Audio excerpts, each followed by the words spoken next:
आज का हमारा टॉपिक जंतुओं का वर्गीकरण है। जंतुओं के वर्गीकरण के बारे में हम लोग पढ़ेंगे यहाँ पर। इससे पहले का जो हम लोग टॉपिक जो समाप्त किया है, कंप्लीट किया है, वो था हमारा पादप जगत का वर्गीकरण। उम्मीद करता हूँ वो आप लोग को समझ में आ गया होगा। तो इसीलिए हमने क्या सोचा कि नया टॉपिक स्टार्ट करते हैं, जंतुओं का वर्गीकरण। जंतुओं के वर्गीकरण में हम लोग बिल्कुल उसी तरह से इसका वर्गीकरण करेंगे जैसे हम लोग ने पादप जगत का वर्गीकरण किया था। कई भागों में उसको डिवाइड किया था और उसको फिर समझा था। उसी प्रकार से इसको भी कई भागों में डिवाइड करेंगे। तो इसमें पहले हम लोग ये देख लें कि जंतुओं का वर्गीकरण कई प्रकार से किया गया और कई आधारों को माना गया है कि कई आधार को निर्धारित किए गए हैं। आधार के आधार पर क्या किया गया है, जंतुओं का वर्गीकरण किया गया है। जैसे सबसे पहला नाम जो आता है जंतुओं के वर्गीकरण में वो अरस्तु का आता है। अरस्तु के बारे में हम लोग अच्छे से जानते हैं, ठीक है। और जो अन्य नाम है वो स्टोरर और स्ट्रेंजर का आता है, जैसे कि आप यहाँ देख सकते हैं स्टोरर और स्ट्रेंजर का। ज़्यादा फेमस नाम नहीं है लेकिन सर्वाधिक मान्य है। ये जो इन्होंने वर्गीकरण किया है जंतुओं का, ये सर्वाधिक मान्य है। अरस्तु के सिद्धांत को, अरस्तु ने जिस आधार को माना था जंतुओं के वर्गीकरण में, उसी आधार को लगभग इन्होंने स्टोरर और स्ट्रेंजर ने माना और उसके आधार वैज्ञानिक आधार पे उन्होंने इसका वर्गीकरण किया है। तो पहले नंबर पर तो हम लोग ये देखेंगे समझने के लिए, क्योंकि हम लोग बेसिक से थोड़ा जाएंगे समझने के लिए, जिससे समझ सकेंगे कि जंतु कैसे कैसे इनका वर्गीकरण किया गया और किन जंतुओं को किसके अंतर्गत हम लोग पढ़ सकते हैं या पढ़ते हैं। तो हम लोग देखेंगे अरस्तु जो कि ग्रीक वैज्ञानिक थे, अरस्तु थे। इन्होंने क्या किया, जंतुओं का वर्गीकरण किया और जंतुओं के वर्गीकरण में इन्होंने जंतुओं को दो भागों में प्रथमतः क्या किया, डिवाइड किया। एक वर्गीकरण था एनेमा और दूसरा था इनेमा। आपको बहुत ज़्यादा अपने दिमाग पर दबाव नहीं डालना है एनेमा इनेमा का लिख के लिए, लेकिन अब यहाँ बता रहे तो हल्का सा दिमाग में रखिएगा कि एनेमा है और एक इनेमा है। मतलब ये ई और ए का डिफरेंस यहाँ पर देखने को मिलता है, ठीक है। तो यहाँ पर समझना, ये कॉन्सेप्ट को समझना है कि आखिर में एनेमा में किस प्रकार के जंतु रखे जाएंगे और इनेमा में किस प्रकार के जंतु रखे जाएंगे। तो यहाँ देखेंगे हम लोग। तो एनेमा देखिए मैंने यहाँ पर लिख रखा है अकशेरुकी और कशेरुकी। तो जितने भी एनेमा में आएंगे, जो जंतु आ जाएंगे एनेमा में, उनके अंदर क्या है कि अकशेरुकी है ये। अब अकशेरुकी का आ से आपको यहाँ पर अच्छे से समझ लेना है कि अकशेरुकी का मतलब क्या होता है। अगर हम यहाँ बता रहे हैं कि अकशेरुकी है या फिर बता रहे हैं कि कोई जंतु क्या है, कशेरुकी है, इसका मतलब ये होता है कि उसके मेरुदंड का विकसित होना या विकसित ना होना या बिल्कुल भी ना होना होता है।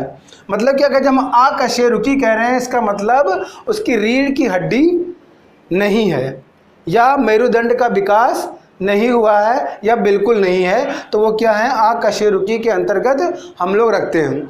अगर हम लोग कशेरुकी कह दे रहे हैं तो इसका मतलब कि उसका मेरुदंड उपस्थित है, उसकी रीढ़ की हड्डी उसके शरीर में उपस्थित है। तो कशेरुकी और कशेरुकी का उल्टा अकशेरुकी हो जाता है। तो एनेमा में हम लोग अकशेरुकी पढ़ते हैं, मतलब कि उनमें क्या हो गए कि रीढ़ की हड्डी उपस्थित नहीं होगी। अकशेरुकी रीढ़ की हड्डी उपस्थित नहीं है। और दूसरा सबसे इम्पॉर्टेंट बिंदु क्या है कि उनमें आरबीसीज नहीं होती हैं, रेड ब्लड कॉर्पस उसमें नहीं होती हैं। तो वो आरबीसी नहीं है और वो क्या है, रीढ़ की हड्डी नहीं है, अथा तो कैसे हैं, अकशेरुकी हैं। तो ऐसे जीव जो कि निम्न कोटि के जीवों के अंतर्गत हम लोग अध्ययन करते हैं, तो वो कैसे हैं, स्पंज है, स्पॉन्जिया कहते हैं, बाथ स्नान की संज्ञा देते हैं इन्हें, नाइडेरिया है, मोलस्का है, आर्थ्रोपोडा है और इकाइनोडर्मेटा जैसे अन्य भी और भी कई प्रकार के जीव ऐसे हैं जिसको हम लोग अकशेरुकी या आरबीसी नहीं उपस्थित है के अंतर्गत हम लोग पढ़ते हैं। तो यहाँ पे जाना है इसके बारे में, स्पंज के बारे में, नाइडेरिया के बारे में, पोरीफेरा के बारे में, आर्थ्रोपोडा के बारे में, इकाइनोडर्मेटा के बारे में हम लोग नेक्स्ट वीडियो में डिटेल से जानेंगे। लेकिन यहाँ पर हम लोग सिर्फ क्या करें, इसका ओवरव्यू हल्का हल्का लेंगे। उसके बाद आएंगे इनेमा। इनेमा में क्या होगा, जस्ट उल्टा हो जाएगा एनेमा का, कि इसमें जब अकशेरुकी था और इसमें आरबीसी नहीं था तो ये कशेरुकी हो जाएगा और इसमें आरबीसी हो जाएगा। जैसे कि मानो, जैसे कि हम क्या हैं, हम कशेरुकी हैं, हमारे अंदर रीढ़ की हड्डी उपस्थित होती है, मतलब कि मेरुदंड उपस्थित होता है। और मेरुदंड में क्या होता है, मस्तिष्क की तंत्रिकाएं उसमें सुरक्षित रहती हैं और उसी से क्या होती है, शाखाएं तंत्रिका तंत्र की निकली होती है और सभी अंगों तक पहुंचती हैं, जिससे हम लोग किसी चीज़ को महसूस करते हैं। उसके बाद अब कशेरुकी है और आरबीसी उपस्थित हैं, और फिर उसको हम लोग क्या करते हैं कि कशेरुकियों में भी उसको दोबारा हम लोग दो भागों में बांट देते हैं, और वो दो भाग हैं जरायुज और अंडयुज। जैसा कि नाम है जरायुज और अंडयुज, तो अंडयुज अगर हम जानेंगे तो अंडे देने वाले ऐसे जीव जो अंडे देते हैं वो अंडयुज के अंतर्गत पढ़ते हैं हम लोग, जैसे कि मछलियाँ, उभयचर, सांप, तो ये सब कैसे हैं, अंडयुज है। लेकिन जब हम लोग जरायुज में जाते हैं पढ़ने के लिए तो वो क्या है, जरायुज है जो बच्चे देते हैं, जस्ट अपोजिट अंडयुज का, तो वो मनुष्य है या फिर पंछी होता है। ठीक है, इस तरह से हम लोग जरायुज और अंडयुज के अंतर्गत हम लोग पढ़ते हैं। उसके बाद सॉरी, यहाँ पर देख सकते हैं जरायुज में हमने पंछी लिख रखा है, पंछी नहीं है। यहाँ पर देखिए अंडयुज के लिए मछलियाँ, उभयचर और सांप तो हैं, लेकिन जरायुज में मनुष्य या उच्च कोटि के जीव आते हैं, उच्च कोटि के पशु आते हैं, पंछी नहीं। उच्च कोटि के पशु या अन्य मैमल्स जो बच्चे पैदा करते हैं वो सभी इसके अंदर जरायुज के अंतर्गत हम लोग पढ़ लेते हैं, और उनके क्या होते हैं, कशेरुक दंड उपस्थित होता है, मेरुदंड उपस्थित होता है, आरबीसी होता है। आरबीसी के बारे में हम लोग ये जानते हैं कि आरबीसी उपस्थित है या इस तरह का कोई लिक्विड फॉर्म में जिसमें अंग जो होते हैं, जैसे कि मानव का अंग होता है या अन्य किसी जीव का अंग हो, उसमें उपस्थित हो। ठीक है, तो मनुष्य के बारे में जब हम लोग पढ़ते हैं या उच्च कोटि के जीव के बारे में जब हम पढ़ते हैं तो हम ये देख लेते हैं कि हमारा जो परिसंचरण तंत्र है, हमारे अंदर जो आरबीसी है, डब्ल्यूबीसी है या प्लाज्मा है, ये सब किस रूप में सर्कुलेट हो रहा है, तो बंद परिसंचरण तंत्र के रूप में सर्कुलेट होता है। अर्थात कि ब्लड जो होता है वो क्या होता है, नसों के माध्यम से सर्कुलेट होता है, ये हमको यहाँ पर समझना है। और यहाँ पर आरबीसी नहीं है तो इसका मतलब कि यहाँ पर नसों के माध्यम से या कशेरुकी हैं, इनका खुला परिसंचरण तंत्र होता है, और नसों के माध्यम से आरबीसी जो आरबीसी की तरह कुछ लिक्विड फॉर्म में पाए जाते हैं, द्रव पाए जाते हैं इन जीवों में, वो नसों के माध्यम से ना बहकर क्या होते हैं, खुले रूप से क्या होते हैं, उपस्थित होते हैं। ठीक है, तो ये आ गया। अब आते हैं यहाँ पर हिटेकर साहब का। हिटेकर साहब के बारे में हम यहाँ जान लें। हिटेकर साहब ने जंतुओं का वर्गीकरण किया, 5 भागों में यहाँ पर डिवाइड किया है। अब ये अरस्तु का जो है हम लोगों ने समझ लिया है। ठीक है, हिटेकर साहब आते हैं और ये कहते हैं कि जंतुओं को हम 5 भागों में डिवाइड करेंगे, 5 भागों में वर्गीकरण करेंगे, जिसमें उन्होंने मोनेरा और प्रोटिस्टा, मोनेरा और प्रोटिस्टा आप लोग बचपन से सुन रहे होंगे। ठीक है, लेकिन मोनेरा और प्रोटिस्टा को हिटेकर साहब ने बिल्कुल अलग ही रखा है इसको। तो उन्होंने मोनेरा और प्रोटिस्टा बताया। तो मोनेरा में किसको रखेंगे, कैसे समझेंगे मोनेरा है, कैसे समझेंगे प्रोटिस्टा है। तो जब मोनेरा आपके दिमाग में आए तो आप दिमाग में ये रखिएगा कि वो पौधों की बात कर रहे हैं, पादप जगत की बात कर रहे हैं। मोनेरा मतलब पादप जगत की बात जो हम लोग पहले पढ़ चुके हैं, वो समझ लीजिए जितनी चीज़ें हम लोगों ने पढ़ी वो सब मोनेरा के अंतर्गत पढ़ी हैं, मगर किसके अनुसार पढ़ी हैं, हुटेकर के अनुसार। जब हुटेकर साहब आएंगे तो आप कहेंगे कि जो मोनेरा है वो पादप जगत के जीव होंगे। ठीक है, जैसे वो भी मुख्य रूप से सिर्फ जीवाणु की बात करेंगे और नीलहरित शैवाल कहेंगे। उसके बाद प्रोटिस्टा आएंगे। प्रोटिस्टा जब आपके दिमाग में आएगा तब हुटेकर के अनुसार प्रोटिस्टा जो होंगे वो क्या होंगे, वो जंतु जगत के अंतर्गत पढ़ते हैं। उसमें भी मुख्य रूप से अमीबा और पैरामीशियम आएंगे। अमीबा और पैरामीशियम जंतु जगत में हम लोग पढ़ते हैं, ना कि पादप जगत के अंदर। ये एक कोश के जीव होते हैं और एक ही कोशिका के अंदर जीवन की सारी प्रक्रियाएं संपन्न होती हैं। वो सब चीज़ें हम लोग आगे पढ़ेंगे। उसके बाद कवक, कवक को भी हम लोग पादप में पढ़ते हैं, लेकिन हम उसे मोनेरा के अंतर्गत नहीं पढ़ते हैं। कवक को अलग ही इन्होंने डिवाइड कर रखा है। फिर पादप को पौधे अलग कर लिया है, मगर जब हम यहाँ मोनेरा कह रहे हैं तो आप यहाँ पर मैंने आपको बताया कि ये क्या है, पौधा है। ये क्या है, पौधा है। लेकिन पौधा कौन से पौधे की बात कर रहा है, जीवाणु और नीलहरित शैवाल की बात कर रहे हैं। उसके बाद जंतु जगत की बात कर ले रहे हैं। जंतु में जब यहाँ प्रोटिस्टा दिमाग में हमारे आ रहा है तो जंतु है, लेकिन कौन से जंतु हैं, सिर्फ पैरामीशियम अमीबा। इसके अलावा जितने जंतु होंगे वो जंतु जगत में हैं। ठीक है, तो वो प्रोटिस्टा जब कह रहे हैं तो पैरामीशियम अमीबा की सिर्फ बात कर रहे हैं। जब वो मोनेरा कह रहे हैं तो पौधे के हिसाब से वो जीवाणु और नीलहरित शैवाल की बात कर रहे हैं। उसके बाद अब आते हैं स्टोरर और स्ट्रिंजर के संदर्भ में बात करते, जो इन्होंने इस्तेमाल किया, जिस आधार को उन्होंने माना, तो कहा जाता है कि इन्होंने वैज्ञानिक आधार पर इन्होंने जंतुओं का वर्गीकरण किया और उन्होंने आधार थोड़ा बहुत कहीं ना कहीं से एनेमा और इनेमा को लिया है, आधार के रूप में एनेमा इनेमा को लिया है। लेकिन कुछ इन्होंने और भी चीज़ें कैटेगराइज इसके अंतर्गत की हैं, और भी छोटी छोटी चीज़ें उनकी शारीरिक संरचना के बारे में, अंदरूनी और बाहरी संरचना के बारे में इन्होंने बताया है और वैज्ञानिक आधार के रूप में उसको सिद्ध किया और इसको फिर अन्य कैटेगरी में क्या किया, डिवाइड किया। तो उन्होंने मुख्य रूप से दो भागों में डिवाइड किया जंतुओं को। एक है प्रोटोजोआ, किन्होंने, स्टोरर और यूसेंजर ने। प्रोटोजोआ और मेटाजोआ, यहाँ हम हल्का से जान ले। जो प्रोटोजोआ होता है, प्रोटोजोआ मतलब प्री मतलब कि एक कोशिकीय जीव की यहाँ पर बात कर रहे हैं, एक कोशिकीय जीव।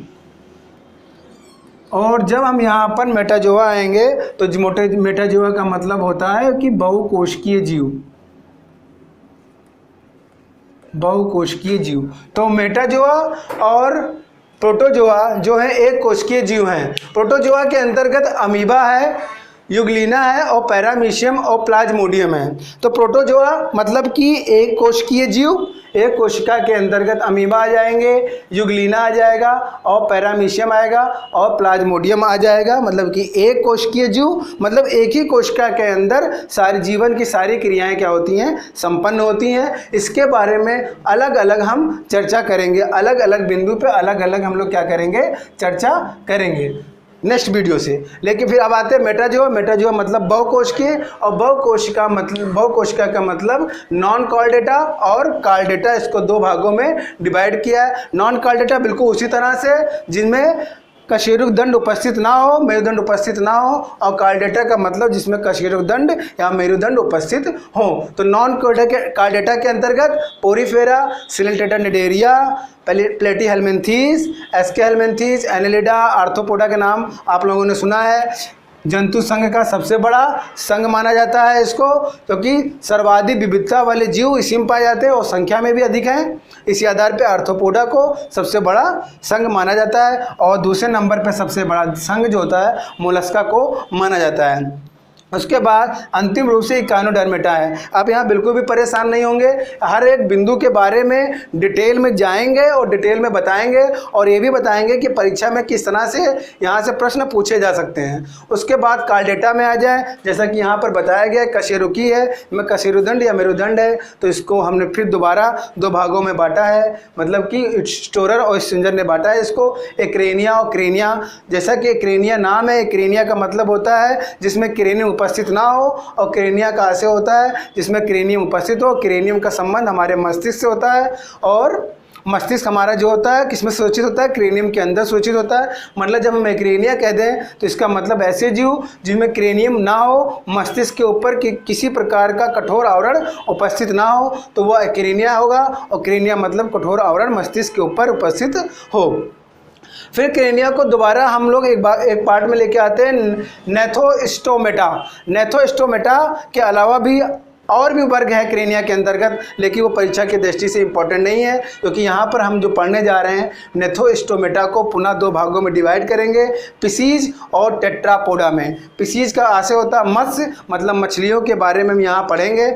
जो मछलियाँ एक्चुअल में मत्स्य मतलब मछली जब हम कह रहे हैं तो हमारे दिमाग में मत्स्य आता है। यहाँ पे कुछ मछली के नाम से कुछ जीव आएंगे जो मछलियाँ एक्चुअल में नहीं होंगे, क्योंकि वो नॉन कॉर्डेटा हैं। जब हम यहाँ पर पिसीज के बारे में पढ़ रहे होंगे, मत्स्य के बारे में, तो इसका मतलब ये मछलियाँ होंगी। टेट्रापोडा के अंतर्गत उभयचर आ जाएंगे। टेट्रापोडा मतलब कि जिनमें रीढ़ की हड्डी उपस्थित है, यहाँ पर भी हैं, ठीक है। फिर उभयचर, सरीसृप, पंछी और स्तनधारी आ जाएंगे, मैमल्स आ जाएंगे यहाँ पर। उभयचर ऐसे होते हैं जो दोनों जगह रहते हैं, स्थल और जल दोनों जगह। सरीसृप कहते हैं, इसको रेप्टाइल कहेंगे, अर्थात ऐसे जीव जो रेंग सकते हैं वो सरीसृप होंगे। पंछी के बारे में आप जानते हैं, उड़ते हैं, उनके पंख होते हैं, मगर कुछ पंछी ऐसे भी होते हैं जो उड़ नहीं सकते या कुछ दूरी तक उड़ सकते हैं या कम उड़ सकते हैं। उसके बाद स्तनधारी के बारे में पढ़ेंगे। मैमल्स मतलब कि हम या उच्च कोटि के जीव, उसमें भी पुनः तीन भागों में डिवाइड किया गया है। वो है प्रोटोथीरिया, मेटोथीरिया और यूथीरिया। और मुख्य रूप से हम लोग किसके अंतर्गत आते हैं, यूथीरिया के अंतर्गत आते हैं। यूथीरिया मतलब कि उच्च कोटि के मैमल्स हैं। मैमल्स तो हैं लेकिन उच्च कोटि के मैमल्स, और ये प्रोटोथीरिया और मेटोथीरिया निम्न कोटि के मैमल्स होते हैं। मतलब कि अगर हम मेटोथीरिया उदाहरण के तौर पर ले लें तो मेटोथीरिया में कंगारू आ जाता है, जिसे मर्सुपियन वर्ग के अंतर्गत रखा जाता है। उनमें मर्सुपियन झिल्ली पाई जाती है जिसमें उनके बच्चे जो है पलते हैं। तो इसके बारे में और डिटेल में हम लोग वहाँ पर जानेंगे। तो यहाँ आज का जो हमारा सेक्शन था वो इतना ही था कि यूथीरिया जो है हमारा क्या है, उच्च कोटि के मैमल्स आते हैं। और उसके बाद हम हर एक बिंदु पे विधिवत क्या करेंगे, चर्चा करेंगे। और उम्मीद करते हैं आपको ये पूरा ओवरव्यू समझ में आया होगा। अगर समझ में आया है तो इसको शेयर करिए, लाइक करिए और सब्सक्राइब करिए। धन्यवाद।